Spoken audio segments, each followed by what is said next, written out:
नमस्कार, स्वागत है आपका न्यूज बाइस्कोप में। मैं हूं आसिया। बिहार में जातीय आधारित गणना का रिपोर्ट जारी कर दिया गया है। क्या है जातियों को लेकर, इस रिपोर्ट में जानिए। लोकसभा चुनाव से पहले सीएम नीतीश कुमार ने बड़ा दांव खेल दिया है। राज्य सरकार की ओर से जातिगत जनगणना के आंकड़े जारी कर दिए गए हैं। जातिगत जनगणना का रिपोर्ट जारी कर सीएम नीतीश ने तमाम दलों की सियासी रणनीति को बदलने तक के लिए मानो मजबूर कर दिया है। राज्य में सबसे ज्यादा 36% आबादी ईबीसी या अत्यंत पिछड़े वर्ग की है। इनके अलावा अन्य पिछड़े वर्ग यानी ओबीसी की आबादी 27%, एससी की आबादी 19% और यादव 14% है। रिपोर्ट के मुताबिक आज के दिन हम लोग जो बिहार जाति आधारित गणना 2022 का प्रतिवेदन आज विमुक्त कर रहे हैं, विमोचन कर रहे हैं पब्लिक के लिए और आपके लिए। आप जैसा अवगत हैं, बिहार विधानमंडल के द्वारा दिनांक 18 फरवरी 2019 को राज्य में जाति आधारित गणना कराने का प्रस्ताव पारित किया गया। इस संबंध में 2 जून 2022 को मंत्रिपरिषद का निर्णय हुआ कि ये कराया जाएगा। और कराए जाने का ये था कि विभिन्न जो सामाजिक आर्थिक जो पहलू हैं बिहार के, उसका एक गणना कराया जाए और उसके बाद हम लोग उसका पूरा रिपोर्ट तैयार करें। सामान्य की आबादी 15.52% है। ईबीसी की आबादी 36.1% है। ओबीसी की आबादी राज्य में 27.12% बताई गई है, जबकि अनुसूचित जाति की आबादी 19.65% है। यादव की आबादी 14.26% है। ब्राह्मण की आबादी 3.67% है। राजपूत की आबादी 3.45% है, जबकि भूमियारियों की आबादी 2.89% है। अनुसूचित जनजाति की आबादी 1.68% है। जातिगत जनगणना की रिपोर्ट के हिसाब से देखें तो बिहार में हिंदुओं की संख्या सबसे ज्यादा है। बिहार की कुल आबादी में 10.7 करोड़ हिंदू हैं। बिहार के मुस्लिम की आबादी 2.31 करोड़ है। अत्यंत पिछड़ा वर्ग की आबादी 36% है। पिछड़ा वर्ग की आबादी 27% है। अनारक्षित समुदाय की आबादी 15.5% है। राजपूत की आबादी 3% से ज्यादा है। बिहार में अब एससी की आबादी 19% हो गई है। इस रिपोर्ट में सीएम नीतीश कुमार ने कुल 215 जातियों का आंकड़ा जारी किया है। इन आंकड़ों के मुताबिक बिहार में जाति के हिसाब से जनसंख्या इस तरह से है। जातिगत जनगणना की रिपोर्ट में जो आंकड़े जारी किए गए उसके हिसाब से बिहार में मुस्लिम की आबादी 17.7% है। राज्य में यादव की आबादी 14.2% जारी की गई है। बिहार में कुर्मी की आबादी 2.8% है। कुशवाहा की आबादी 4.2% है। ब्राह्मण की आबादी 3.6% है। भूमियार की आबादी 2.8% है। बिहार में राजपूत की आबादी 3.4% बताई गई है। मुजहर की आबादी 3.08% है। मल्लाह की आबादी 2.6% है। बनिया की आबादी 2.3% है। कायस्थ की आबादी 0.60% है। यानी बिहार में जातियों की फीसदी की जानकारी इस रिपोर्ट के जरिए जारी कर दी गई है। Bureau report, news bioscope.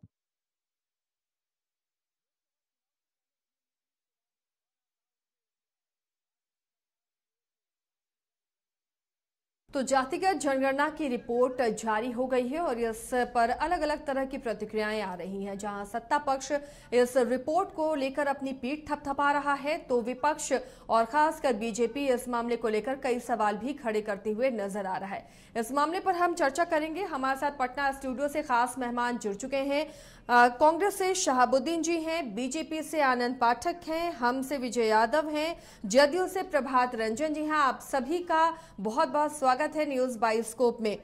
सबसे पहले प्रभात जी, आपसे सवाल, चूंकि जदयू में आप हैं, ये जातीय जनगणना जिसे सरकार ने इतना जोर दिया और इसे पूरा कराया गया, जिसकी रिपोर्ट जारी की गई है, क्या फायदा आने वाले दिनों में बिहार में दिखेगा इससे? देखिए, हमारे नेता माननीय मुख्यमंत्री श्री नीतीश कुमार जी हमेशा से ही ये मांग करते आई है कि जातीय जनगणना होनी चाहिए। अगर जातीय जनगणना नहीं होगी तो कौन से समाज कितने संख्या में है और उनकी अद्यतन स्थिति क्या है, इसकी जानकारी नहीं हो पाएगी। और जब उनकी अद्यतन स्थिति के बारे में हमारे पास जानकारी नहीं होगी तो वो फिर उसके लिए जो हम योजना कैसे बना सकते हैं। इसलिए माननीय मुख्यमंत्री जी का हमेशा से ये रहा है कि जातीय जनगणना हो और देश लेवल पर हो।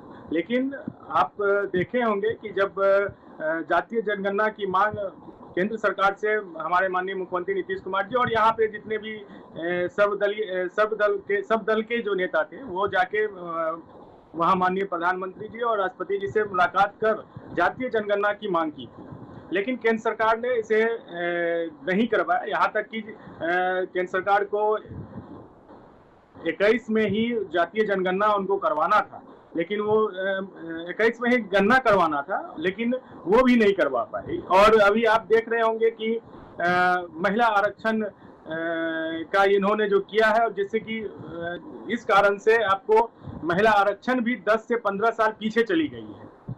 वो भी कब लागू होगा इसका कोई गारंटी नहीं है। तो केंद्र सरकार या मोदी सरकार की कभी ये मंशा ही नहीं रही है कि वो पिछड़ा अति पिछड़ा समाज को लेके उनकी क्या सोच है, क्या धारणा है, वो परिलक्षित हुई है जब बिहार सरकार ने जातीय गणना की अपने खुद से अपने संसाधन से इसको करवाने का प्रयास किया। तो आप देखे हैं कि पिछले दिनों जो कितने बीजेपी के नेताओं ने और बीजेपी के शीर्ष नेतृत्व ने इसका विरोध किया। यहाँ हाई कोर्ट से लेकर सुप्रीम कोर्ट तक हम लोग को जाना पड़ा। इसके बाद जाके ये हमारा जातीय जनगणना आज यहाँ लागू हो पाया है। और इससे पूरे देश में इस मजबूती से इस मांग को पूरे देश में मजबूती मिली है। इस मांग को बिहार में जातीय जनगणना लागू होने से तो निश्चित रूप से अगर जातीय जनगणना पूरे देश लेवल पर होती है तो वो पूरे समाज को इससे फायदा है, सभी जाति और धर्म के लोगों को इससे फायदा है। जब हम उनके बारे में जानेंगे, उनकी कितनी संख्या है, उनकी अद्यतन स्थिति क्या है, उनका आय की स्थिति क्या है, तो उस हिसाब से पूरे देश लेवल पर जो है कि उनके लिए कार्य किया जाएगा। ये सभी धर्म सभी जातियों के लिए जरूरी है जातीय जनगणना होना। चलिए शहाबुद्दीन जी, कितनी महत्ता है इस रिपोर्ट की जो आज जारी की गई है और तमाम जातियों की ये पता चला उनका प्रतिशत क्या है, बिहार की आबादी में उनका प्रतिशत क्या है, कितना फायदा इससे नजर आ रहा है कांग्रेस को? क्या वाकई ये ऐसी बात है, ऐसी रिपोर्ट है जिसे करवाने के बाद, इस गणना को करवाने के बाद सत्ताधारी पार्टी अपनी पीठ थपथपा सकती है, या सिर्फ महज चुनावी स्टंट है जो विपक्ष लगातार आरोप लगा रहा है? देखिए आवाज तो थोड़ा गड़बड़ा रहा है, लेकिन फिर भी ऐसा है कि बिहार के मुख्यमंत्री श्री नीतीश कुमार जी, उन्होंने जो सोचा जातीय जनगणना का, इसलिए कि प्रदेश के अंदर में कितने लोग गरीब हैं, कौन कौन जातियां गरीब पीछे रह गई हैं, कौन कौन लोग की नौकरियों में सरकारी नौकरियों में भागीदारी नहीं है। जातीय जनगणना जरूरी था और ये पता चल जाएगा कि विरोध करने वाले लोग जो जातीय जनगणना का विरोध कर रहे हैं, उनको ये खदशा है कि कहीं ओबीसी में, बैकवर्ड में, आईएसटी में, हरिजन में, दलित में, मुस्लिम में ज्यादा गरीब निकल जाएंगे तो इनको हड़कंप मच जाएगा। इसीलिए लोग विरोध कर रहे थे। जातीय गणना से क्या विरोध हो सकता है?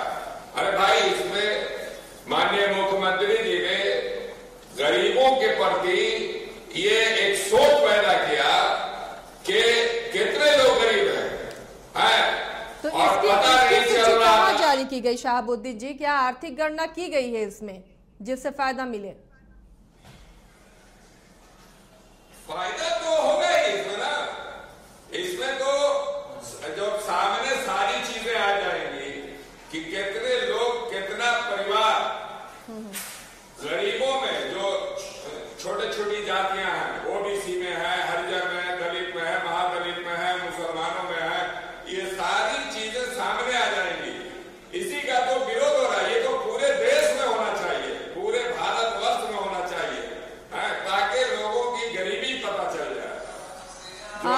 पाठक जी, आज नीतीश कुमार ने भी बयान दिया, तेजस्वी यादव ने भी बयान दिया कि ये एक नज़ीर पेश की है, देश के लिए एक मिसाल है, ऐतिहासिक क्षण है ये जब जातीय गणना को बिहार सरकार ने जारी किया सर्वे कराकर। लेकिन कई ऐसी चीज़ें हैं जिसे लेकर बीजेपी लगातार निशाने पर ले रही है सत्ता पक्ष को। क्या वाकई लगता है बीजेपी को भी, क्योंकि जब आपके अलायंस में सरकार थी उस वक्त ये सर्वदलीय बैठक के बाद सर्वसम्मति से पारित हुआ था कि हाँ बिहार में जातीय गणना होनी चाहिए, तो अब जब रिपोर्ट, इसके सर्वे रिपोर्ट जारी की गई है तो बीजेपी का क्या रिएक्शन? देखिए, आपका आवाज सही नहीं आ रहा, लेकिन फिर भी आनंद पाठक जी, ये सवाल आपसे था। जी आनंद पाठक जी, देखिए हम लोग जो ये हमारे अन्य जो दूसरे दल के हमारे प्रवक्ता हैं वो जो आरोप लगा रहे हैं कि विरोध, हमारी पार्टी ने और हम लोगों ने कभी भी जातीय गणना का विरोध नहीं किया। पहली बात तो ये, हमने हमेशा कहा है कि गणना होनी चाहिए और सही तरीके से होनी चाहिए। अभी जो सरकार ने आनंद फानन में जो आंकड़ा पेश किया है, क्या इन आंकड़ों को आप सही ठहरा सकते हैं? कोई भी व्यक्ति जो है इसको सही ठहरा सकता है? मैं खुद यहाँ बैठा हुआ हूँ, मेरा ही गणना नहीं हुआ है, मेरे घर पे कोई व्यक्ति नहीं आया और मेरे जैसे हजारों मैं आदमी आपके सामने खड़ा कर सकता हूँ कि उसका गणना नहीं हुआ। तो पहली बात, जो ये रिपोर्ट इन्होंने आनंद फानन में पेश की है, ये रिपोर्ट ही गलत है, बिल्कुल पूरी तरह से। ये इसमें भी एक बहुत बड़ा घोटाला आपको भविष्य में नजर आएगा। जो बिहार जैसे गरीब राज्य के 500 करोड़ रुपए जो फंड से बिहार सरकार ने इस जातीय गणना कराने के लिए जो दिया था, वो पैसे कहां? क्यों नहीं लोगों के घरों पे लोग पहुंचे? सिर्फ मकान गिन लेने से, घर गिन लेने से क्या सही मायने में जातीय गणना हो गई? और हमने शुरू से कहा था कि इसमें आर्थिक गणना को भी शामिल कीजिए। जातीय गणना के साथ जब तक आर्थिक गणना नहीं होगी तब तक सही मायने में क्या किसी को उसका हक मिल पाएगा? हमारा सीधा ये आरोप है कि ये इन्होंने सिर्फ क्रेडिट लेने के लिए चुनावी स्टंट के तौर पे, चुनाव में जल्दी चुनाव है नजदीक में, उसका फायदा उठाने के लिए इन्होंने आनंद फानन में यह आंकड़ा जो जैसे तैसे पेश कर दिया और यह आंकड़ा पूरी तरह से गलत। लौटूंगी, लेकिन एक सवाल विजय यादव जी से, उनसे भी कोई सवाल नहीं हुआ। विजय यादव जी, आप एनडीए के सहयोगी अब हैं हम पार्टी, क्या इत्तेफाक रखते हैं आनंद जी के इस बात से? ऐसा है कि बिहार के मुख्यमंत्री श्री नीतीश कुमार जी को जातीय आधारित जनगणना के लिए मैं कोटि कोटि धन्यवाद देता हूँ। उन्होंने साहस करके करवाया, लेकिन इस बहुत सारे खामियां हैं। जितने हड़बड़ी में जातीय आधारित जनगणना करवाए हैं, कहीं न कहीं त्रुटि रह गया। देखिए, इनके जितने सारे पदाधिकारी हैं, माननीय मुख्यमंत्री जी को खुश करने के लिए आनंद फानन में गलत रिपोर्ट, सही रिपोर्ट जो भी है, पूर्व में जो जातीय आधारित जनगणना उसका भी उन्होंने पेश कर दिया। देखिए कितना जाति के लोग आवाज उठा रहे हैं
रहा हूं कि ज्यादा संख्या और अधिक होनी चाहिए। देखिए, सबसे पहले तो आपने बिहार में रहने वाले लोगों को करवा लिया। जो लोग करोड़ 1.5 करोड़ लोग बिहार से पलायन होकर दूसरे स्टेट में हैं, उनका क्यों नहीं गणना करवाया? तब न पता चलता कि सही जनगणना है। देखिए, आप हमेशा गरीबों को जातीय उन्माद फैलाने के लिए, एक बार आपने देखा होगा कि 2000 में जातीय उन्माद बिहार में काफी फैल गया था। फिर आप चाहते हैं कि बिहार में जातीय उन्माद फैले। चलिए, तो आपको लगता है विजय यादव जी इससे जातीय उन्माद फैलेगी? प्रभात जी, सबके आरोप आपने सुने हैं। बीजेपी ने कहा आनन फानन में रिपोर्ट लाई गई, गणना सही से नहीं हुई है, उनके घर तक में कोई गणना के लिए अधिकारी नहीं पहुंचा, कोई कर्मी नहीं पहुंचा, तो ऐसे में कैसे माने कि सही तरीके से गणना हुई है? इधर विजय यादव जी कह रहे हैं कि कोई आर्थिक गणना इसमें हुई नहीं। आनंद जी ने भी ये सवाल उठाया कि आर्थिक गणना हुई नहीं, जबकि इसकी मांग की जा रही थी। कैसे आप सोशल इंजीनियरिंग करेंगे, कैसे योजनाओं को लाएंगे जब आर्थिक गणना भी नहीं हुई? मुख्यमंत्री भी बार बार ये बात कहते रहे कि सवर्णों में जो गरीब है, आर्थिक रूप से पिछड़ा है, उसे भी ऊपर उठाया जाएगा। कैसे इसकी शिनाख्त होगी? देखिए, एनडीए वाले और खास करके बीजेपी वाले तो शुरू से ही जातीय गणना के विरोधी रहे हैं, तो उनको कहाँ से दिखेगा कि ये जाति जनगणना सही है या गलत है? उनको तो हमेशा से ये गलत ही लगा है, तो ये भी चीज गलत ही लगेगा। रही बात आर्थिक स्थिति की गणना की, तो आप ये एक फेज का भी सिर्फ जाति कितने कौन से जाति कितने हैं उनका उस फेज का सिर्फ अभी निकला है। 1-2 दिन के बाद अब किनकी आर्थिक स्थिति कैसी है वो भी निकलेगा। कल माननीय मुख्यमंत्री जी सर्वदलीय बैठक भी बुलाए हुए हैं, सभी दल वहां पे आपस में बैठ के बातें करेंगे और इस पे जो भी शायद हो सकता है कि कल ही आर्थिक स्थिति का भी जारी हो जाए कि किस जाति की आर्थिक स्थिति कैसी है, अद्यतन स्थिति क्या है उनकी, तो वो भी जारी हो जाएगा। ये आपको मैं बता दूं कि जातीय जनगणना करवाने का एकमात्र उद्देश्य ये है कि किस जाति की कितनी आबादी है और किस जाति की स्थिति समाज में कैसी है, अद्यतन स्थिति कैसी है, उसकी जानकारी हासिल करना और उसके हिसाब से फिर जो भी उनके लिए जो योजनाएं बनेंगी माननीय मुख्यमंत्री जी का मुट्ठी भर लोग राज आज भी करेंगे। जब गरीब के बच्चे पढ़ेंगे तो उस सब जगह की जातीय जनगणना क्या है? अगर वो वोट की राजनीति नहीं करते हैं, आज उनका पार्टी के साथ साथ बिहार सरकार ने हरित क्रांति लाने का काम किया है, जो कि जब 2005 में 9% हरित आवरण था बिहार का, वो बढ़ के 16% हो गया है। ये वोट की राजनीति नहीं थी नीतीश कुमार जी की, ये समाज के लिए था। इसी तरह जब स्कूलों में बच्चियों को पढ़ाने की बात हुई, उनको वजीफा देने की बात हुई, उनको साइकिल देने की, साइकिल योजना चलाने की बात हुई, बच्चियों को साइकिल देने की बच्चियों के लिए आगे बढ़ाने चाहिए, स्कूल में टीचर चाहिए, बेंच डेस्क चाहिए, बच्चियों को पढ़ने की बात करते हैं, बाथरूम है ये नहीं है, बाथरूम है ये नहीं है, क्या पढ़ेगी बच्ची? महिला स्पेशल सदन में स्पेशल ये चला के और लाए क्या, तो महिला बिल विधेयक लाए और उसका नतीजा क्या हुआ? वो लागू तो हो गया, वो बिल तो पास हो गया, कानून बन गया, लेकिन लागू कब से होगा इसकी जानकारी किसी की पास नहीं है। तो भाजपा वाले को तो ये नजर आता ही है कि वोट की राजनीति किसे कहते हैं, क्योंकि वो लोग वोट की राजनीति करते हैं, सिर्फ और सिर्फ जुमलेबाजी करके।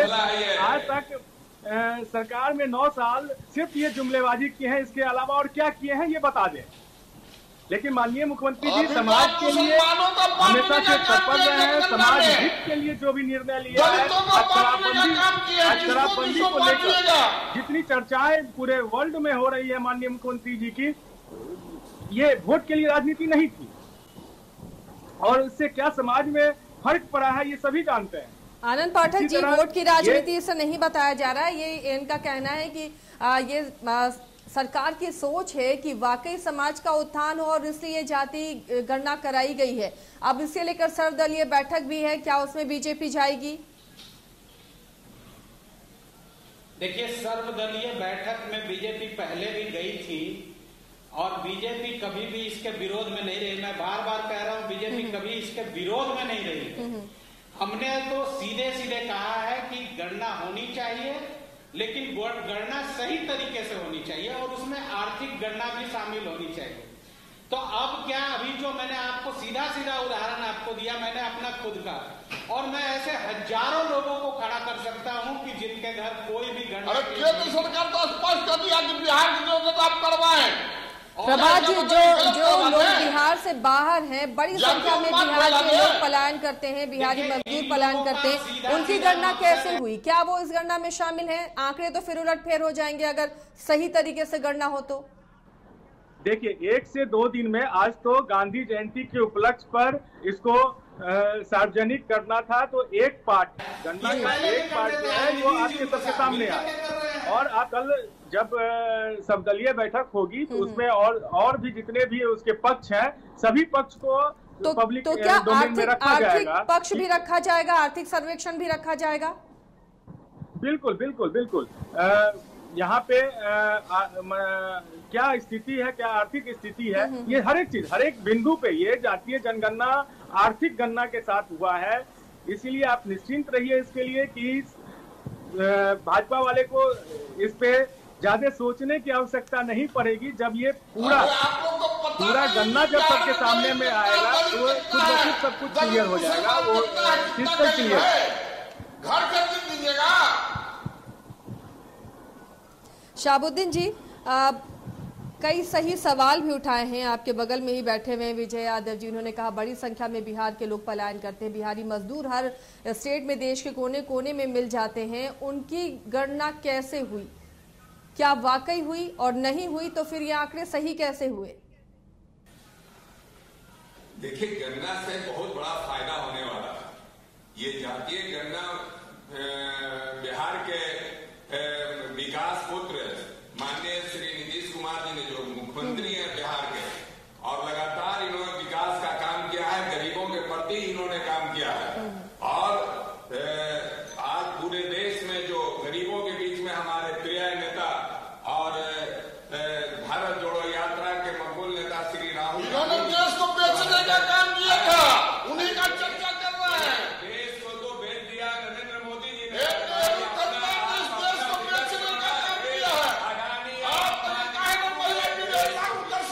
बेरोजगारी का हाल,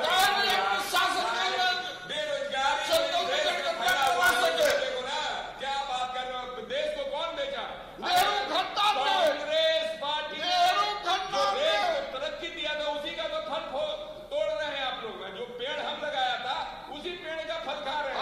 आपने कोई पेड़ नहीं लगाया, बल्कि पेड़ को बेचने का काम किया। अरे सुनिए, अब 100 चूहा खाकर दिल्ली चला हज करने। बोलने से कोई फायदा हासिल होने वाला नहीं है। हिंदुस्तान, अरे भारत जोड़ो यात्रा मत कहिए, भारत जोड़ो यात्रा कहिए। वो वक्त बता देगा ना। अब तो जाने वाले हैं, अब तो माननीय पप्पू जी को कहिए कि भारत जोड़ो यात्रा निकाले। प्रधानमंत्री जी अब जाने वाले हैं, जाके मध्य प्रदेश, राजस्थान। अच्छा, समय बदलाएगा, समय बदलाएगा, कर रही है। समझे, समय बदलाएगा। और पुलिस यही आपके पास है, और कुछ नहीं, जनता है नहीं। भाजपा के पास दबाव सब चीज है, बस इस देश बेचने का काम नहीं किया है, देश के गरीबों को कल्याण करने का काम किया है। अब ये देश से प्रधानमंत्री का विदाई हो रहा है, और मध्य प्रदेश से जो है वो आपके मामा जी शिवराज चौहान जी का जो है विदाई होने वाला, बड़े प्यार से विदाई हो रहे हैं। बस आप लोग लड्डू बांट दिए, लड्डू बांट दिए कि पप्पू को प्रधानमंत्री बना देंगे, लड्डू बांट दिए। अरे जमानत नहीं बचेगा। जनगणना करा करके बिहार को पाइएगा, जो है आपने रोकने का प्रयास किया, हाईकोर्ट से लेकर सुप्रीम कोर्ट तक। भारत को बनाना है, कांग्रेस की मदद से सुप्रीम कोर्ट तक लड़े। अब हम लोग को कांग्रेस मुक्त, विपक्षी मुक्त भारत को बनाने जा रहे हैं। इसमें चिल्लाने से कोई फायदा होगा? तो गणना हो गया, अब गणना का रिपोर्ट आ गया, आपको पता चल जाएगा ना कि कौन है, कितने तादाद में, वो तो पता चल जाएगा। कौन कितना गरीब है ये भी पता चल जाएगा। आपको पप्पू जी दलितों की पार्टी है, आप तो कम से कम मत बोलिए। दलितों की जो हालत है इस देश के अंदर में, वही तो मैं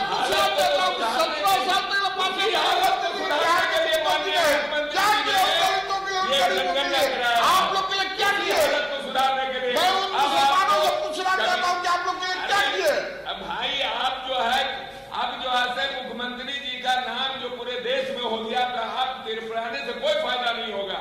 अब नीतीश जी को प्रधानमंत्री मानते हैं, आप नीतीश जी को प्रधानमंत्री मानते हैं? प्रधानमंत्री नीतीश कुमार हो या राहुल गांधी हो, कोई ना कोई तो होगा ही, कोई ना कोई होगा ही।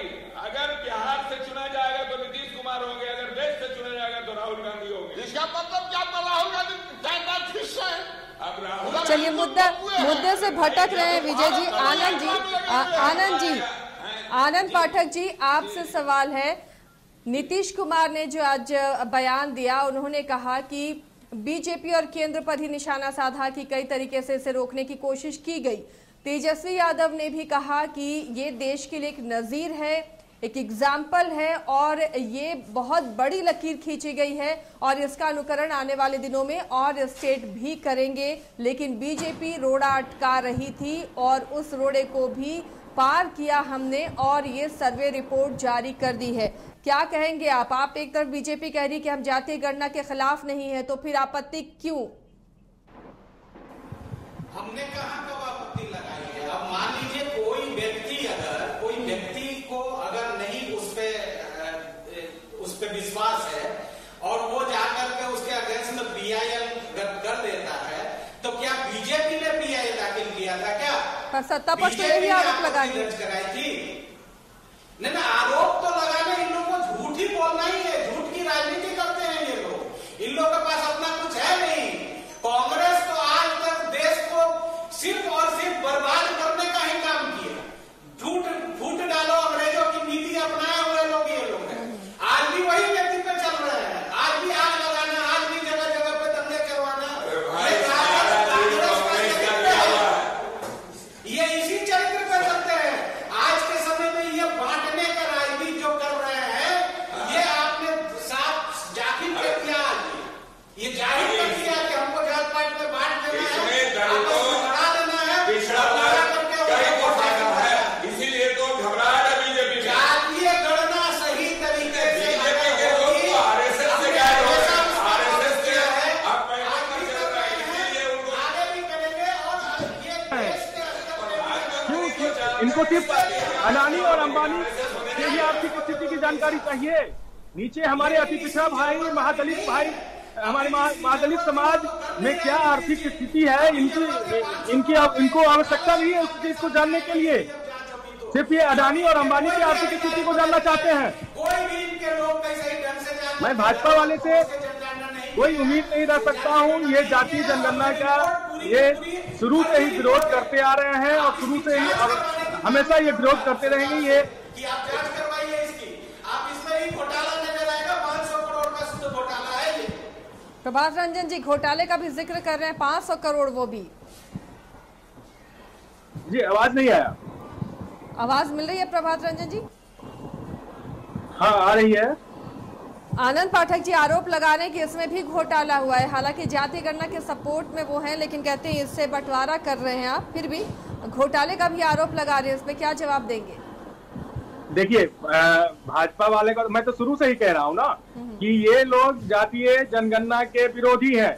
ये इनके प्रधानमंत्री जी अपने आप को अति पिछड़ा कहते हैं, जबकि वो अति पिछड़ा है नहीं। जब मुख्यमंत्री काल में वो अपने जाति को जो अति पिछड़ा में डलवाए, लेकिन फिर भी जब अति पिछड़ा कहलाते हैं तो उनको जातीय जनगणना करवाने से क्या परहेज है? अगर इनको सिर्फ अडानी और अंबानी के आर्थिक स्थिति से मतलब है, इनको अति पिछड़ा दलित महादलित समाज में क्या आर्थिक स्थिति है, सवर्ण में क्या आर्थिक स्थिति है, इनको इससे कोई मतलब नहीं है। इनकी आर्थिक स्थिति क्या है जब जानेंगे हम, तब तो इनके लिए कुछ हम योजना बना पाएंगे। जब इनके बारे में हमको कुछ पता ही नहीं होगा तो हम योजना कैसे बनाएंगे? इनकी कुछ नहीं है, एक ही मंशा है कि किसी तरह से ये जानने के लिए गणना कराई गई है। और जब इस बात का आश्वासन दे रहे हैं अभी प्रभात जी, इसके लिए सर्वदलीय बैठक भी बुलाई गई है, तब तो कोई आपत्ति नहीं होनी चाहिए। नहीं तो आर्थिक रिपोर्ट भी तो जाहिर करना चाहिए ना। और पहले तो ये गणना ही सही नहीं है। हमारा तो विरोध कुछ नहीं है इस गणना का, इसमें हमारे विरोध इस बात का है कि ये गणना सही नहीं है। ये गणना आनंद में जबरदस्ती है। आप लोग हमेशा भी विरोध करते आ रहे हैं, आज आप कैसे सपोर्ट कर दीजिएगा? आप हाई कोर्ट से लेकर सुप्रीम कोर्ट तक चले गए, आपकी पार्टी हाई कोर्ट से लेकर सुप्रीम कोर्ट तक चली गई। बिहार सरकार अपने साधन संसाधन पे ये जातीय जनगणना करवाई है, आपको तो कभी ये समझ में नहीं आएगा। आप हमेशा से विरोधी रहे हैं जातीय जनगणना के और रहेंगे। आपको सिर्फ अडानी अंबानी के आर्थिक स्थिति से मतलब है, समाज में। विजय जी, आप क्या कहेंगे इस पर? जब आर्थिक रिपोर्ट बताई जाएगी जातियों के हिसाब से कि किस किस तरीके से आर्थिक रूप से भी पिछड़ापन है, उसके लिए सरकार काम करेगी, क्या तब भी हमको इस रिपोर्ट में, सर्वे रिपोर्ट में कुछ घोटाला घपला नजर आएगा? देखिए, जातीय जनगणना के लिए मैं मुख्यमंत्री को बधाई देना चाहता हूँ, लेकिन उनके पदाधिकारी ने ब्यूरोक्रेट ने जो गलत किया है, जो पलायन यहाँ से जो बिहार से चले गए हैं या जो गरीब छूट गए हैं, तो मैं उनसे आग्रह करता हूँ कि उन गरीबों को जुड़वाने का काम करे, जिससे उसको भी लाभ मिल सके। और नहीं तो आप इसी प्रकार आपने ब्यूरोक्रेट खुश कर दे रहे हैं, आप खुश है और उन गरीबों का कल्याण नहीं हो सकता। यदि सही ढंग से यदि जोड़ा जाएगा तो गरीबों की संख्या बढ़ेगा, दलितों की संख्या बढ़ेगा, गरीब मुसलमानों को बढ़ेगा। ये तो मुसलमान है, लेकिन एक कहा है कि बहुत अच्छा काम नीति किया। अरे मैं भी कहता हूँ अच्छा काम किए, लेकिन उन गरीब मुसलमानों को जो छूट गए हैं, गरीब दलित जो छूट गए हैं, जो पलायन हो गए हैं, उनका भी इसमें जोड़ा जाए। देखिए, मुसलमान कोई जात नहीं है, मुसलमान एक धर्म है। लेकिन प्रधानमंत्री जी पसमानदा तबके की बात कर रहे हैं, तो पार्लियामेंट में एक बिल लिया है 341 को क्यों नहीं हटाते हैं? अगर उनको पसमानदा मुसलमानों से बहुत मोहब्बत है तो 341 को बदले, जिसमें लिख दिया गया है जो संविधान के वक्त बना है, उस वक्त जो लिखा गया था उस वक्त हालात कुछ और होंगे, लेकिन आज के हालात में 341 की लड़ाई चल रही है। 341 को बदल दे, प्रधानमंत्री जी पसमानदा तबका को फायदा मिल जाएगा।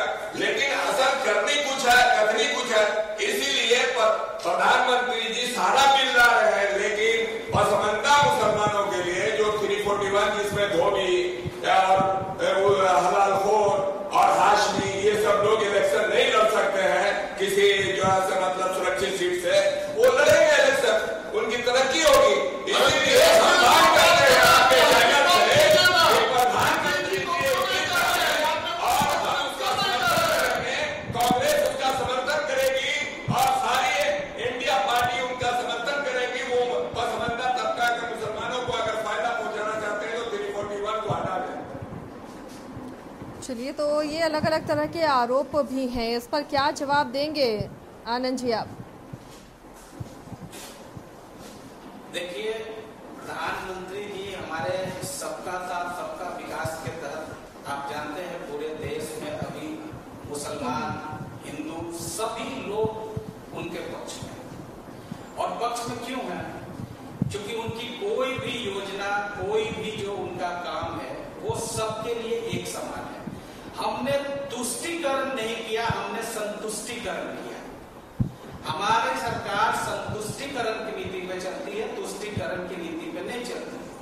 और जब संतुष्टीकरण होगा तो उसमें क्या बड़ा, ये हिंदू मुस्लिम करेंगे, लेकिन वो तुष्टीकरण नहीं है। ये हिंदू मुस्लिम करेंगे तो वो तुष्टीकरण नहीं है। ये 80 और 20 का 80 और 20 का मामला उठा के तुष्टीकरण नहीं तो क्या है? अगर कोई इनकी तो बात पाकिस्तान से शुरू होती है और राहुल गांधी पे आके खत्म होती है। जब तक हर एक बात में 10 बार पाकिस्तान का, 20 बार राहुल गांधी का, सोनिया गांधी जी का, कांग्रेस का, नेहरू जी का ये चर्चा नहीं करेंगे तब तक उनके डिबेट कंप्लीट ही नहीं होती है। यहाँ से जाते हैं विदेश में और भारत विरोधी बयान देते हैं, तो वो कितना देश को जोड़ रहे हैं। प्रधानमंत्री जी तो बहुत कुछ कह रहे, शुरू में कहते हैं मुसलमानों के हाथ में लैपटॉप रहेगा, ये मुसलमान के हाथ में लैपटॉप नहीं आया। इसी मुसलमान के हाथ में हमारा तो मुसलमानों को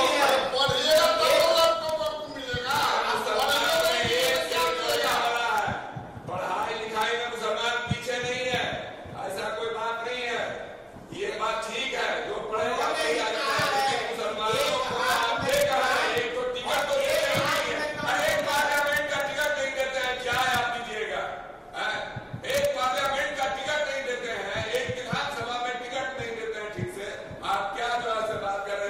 बड़ा सवाल है आनंद जी, बड़ा सवाल है, इस पर जवाब दीजिए।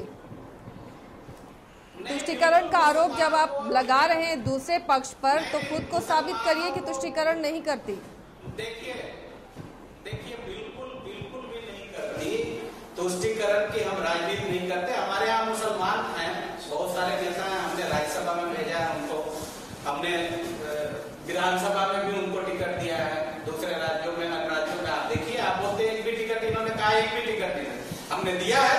और अभी चुनाव आने वाला है, अभी आप देखिए जो योग्य मुसलमान हमारी पार्टी में जो भी है उनको टिकट मिलेगा। लेकिन हम संतुष्टिकरण पे चलते हैं, हम तुष्टिकरण की नीति नहीं अपनाते। हमारे लिए देश के हमेशा हमारे प्रधानमंत्री ने कहा कि 140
विजय यादव जी, हम की राजनीति कैसी है?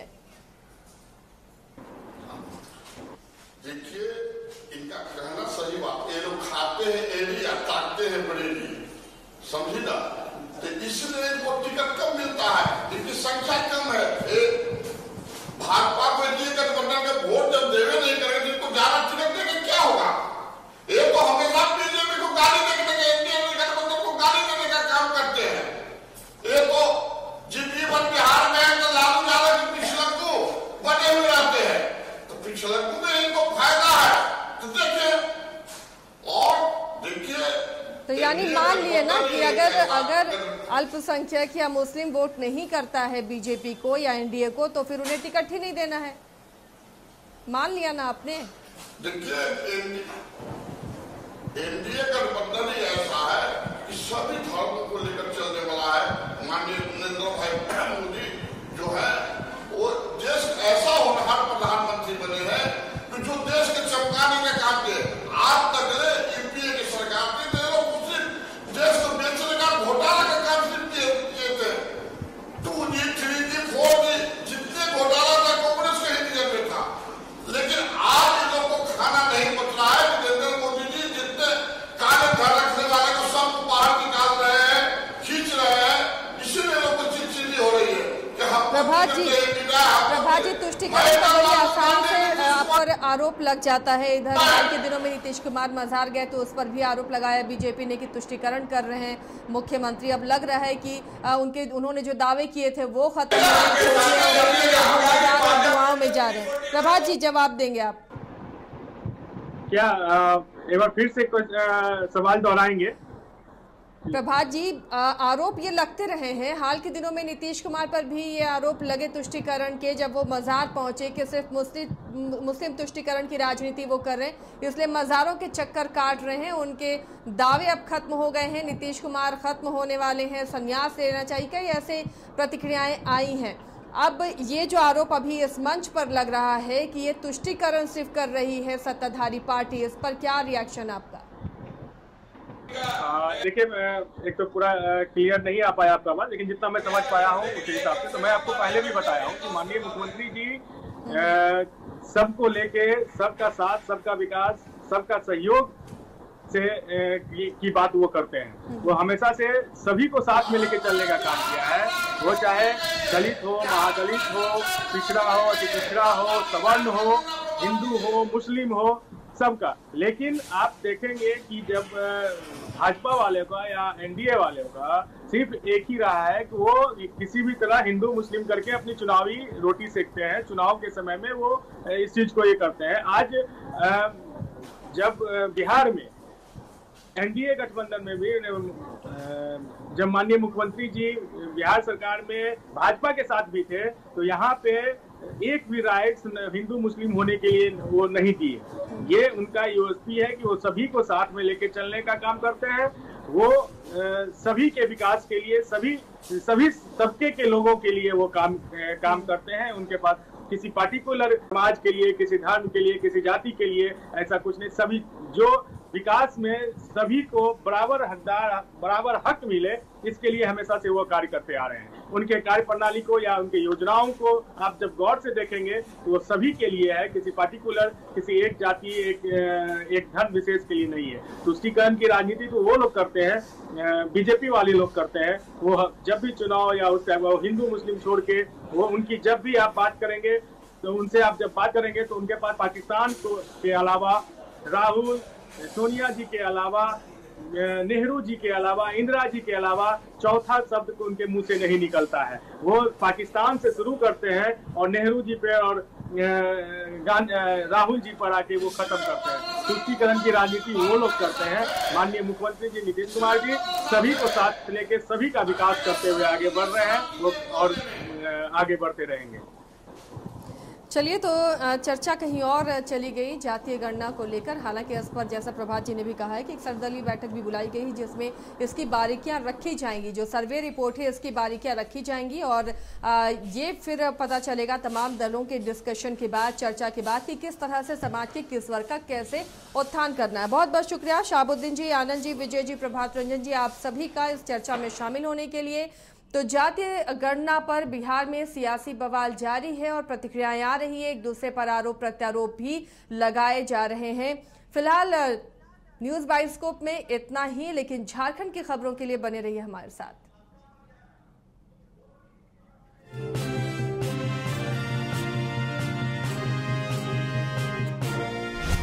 कंप्लीट सॉल्यूशन इंस्टीट्यूट, यहाँ है smart classroom, 1-to-1 doubt clearing session, ask the expert, video solution और भी बहुत कुछ। मतलब हम करेंगे आपको गाइड, बनेंगे आपके mentor. Foundation classes from class 6 onwards for your bright future. Visit complete solution institute.